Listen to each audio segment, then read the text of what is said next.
Hello friends, তোমরা সকলে কেমন আছো? আশা করি খুব ভালোই আছো। আজকে আমি আরও একটা রেসিপি নিয়ে হাজির হয়ে গেছি। আজকে আমি একটা নিরামিষ ওলকপির রেসিপি করে দেখাবো। শীতকাল আর ওলকপির রেসিপি হবে না তাই কখনো হয় বলো? আর তোমরা যদি ব্যাকগ্রাউন্ডে কোনো আওয়াজ পাও তাহলে সেটা ইগনোর করো, কারণ এখানে পাশেই কালী পুজো হচ্ছে তাই আওয়াজটা আসছে।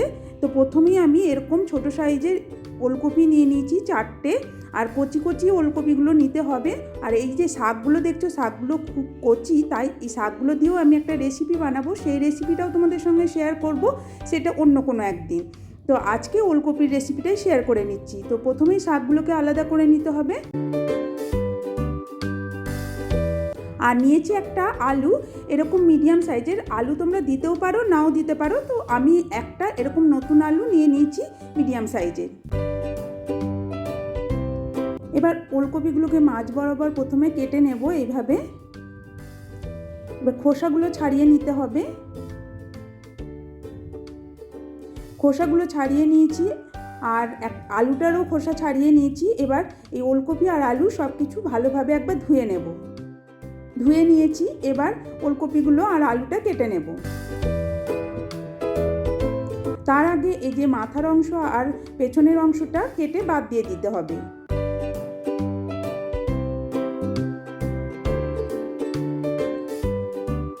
তো না খুব বড় না খুব ছোট, মিডিয়াম সাইজের এরকম ডুমো ডুমো করে ওলকপিগুলো কেটে নিতে হবে। সঙ্গে আলুটাও সেই একই সাইজের ডুমো ডুমো করে কেটে নিতে হবে।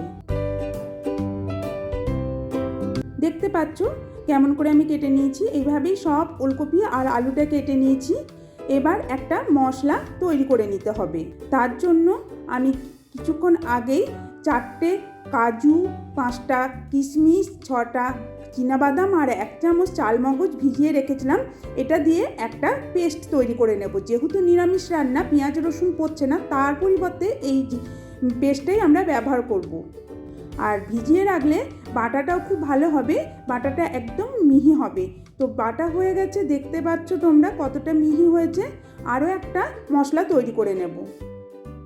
একটা বাটি নিয়ে নিলাম, দিয়ে দিলাম 1 চামচ আদা আর কাঁচা লঙ্কা বাটা, হলুদ 1/4 চামচ, 1/2 চামচ কাশ্মীরি লঙ্কার গুঁড়ো, 1 চামচ ধনে আর জিরে গুঁড়ো, আর 1/4 চামচ গরম মশলার গুঁড়ো দিয়ে অল্প খানিকটা জল দিয়ে ভালোভাবে পেস্টটা তৈরি করে নেব।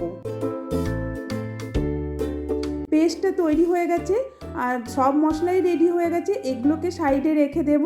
এবার রান্নাটা করে নিতে হবে। তো গ্যাসে কড়াইটা বসিয়ে দিয়েছি, কড়াই গরম হয়ে গেছে। আমি রিফাইন্ড অয়েলেই রান্নাটা করছি, তোমরা সর্ষের তেলেও রান্নাটা করে নিতে পারো। তেল গরম হয়ে গেছে। এবার প্রথমে আলুগুলোকে হালকা লাল করে ভেজে নেব। আর আলুগুলোর মধ্যে দিয়ে দেব সামান্য পরিমাণে লবণ।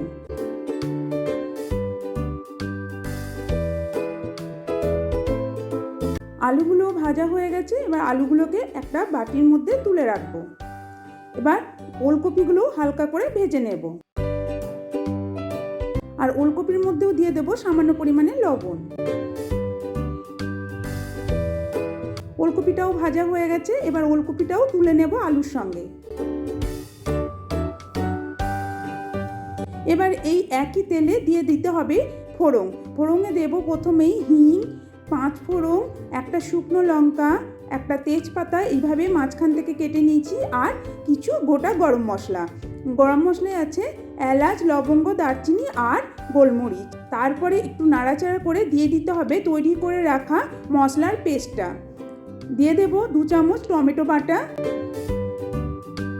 স্বাদ মতো লবণ। লবণটা বুঝেই দিতে হবে, যেহেতু আমরা আলু আর ওলকপিতে ভাজার সময় সামান্য পরিমাণে লবণ ব্যবহার করেছি। আর যেহেতু নিরামিষ রান্না তাই একটু মিষ্টির জন্য আমি দিয়ে দিলাম চিনি।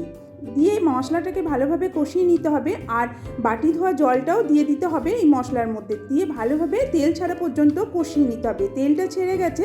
এবার যে কাজু আর বাদামের পেস্টটা তৈরি করে রেখেছিলাম সেটা দিয়ে দেব। আপনারা চাইলে কাজু বা কিশমিশের পরিবর্তে শুধু চীনাবাদাম আর চালমগজ বাটা দিয়েও এই রান্নাটা করে নিতে পারেন। এই বাটি ধোয়া জলটাও দিয়ে দিলাম।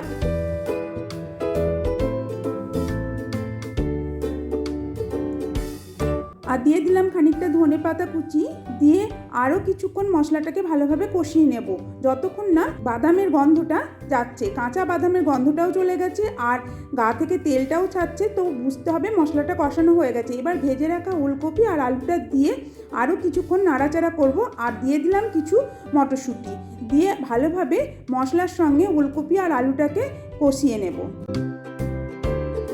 কষানো হয়ে গেছে, দেখতেই পাচ্ছ কালারটাও কত সুন্দর হয়েছে। এবার যে বাটিতে আলু আর ওলকপি রেখেছিলাম সেই বাটিতেই জল নিয়ে পরিমাণ মতন জল দিয়ে দিলাম।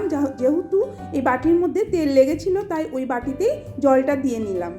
দিয়ে দিলাম কাঁচা পাকা লঙ্কা, এটা ফ্লেভারের জন্য চিড়ে নিয়েছি মাঝখান থেকে। এবার ঢাকা দিয়ে রান্নাটা করে নিতে হবে। তো রান্নাটা হয়ে গেছে, ওলকপিগুলোও বেশ ভালোই সিদ্ধ হয়ে গেছে, কালারটাও খুব সুন্দর এসছে।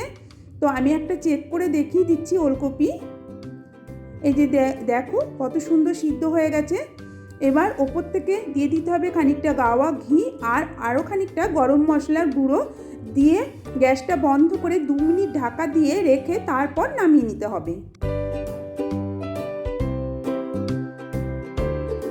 এবার নামিয়ে নিলাম।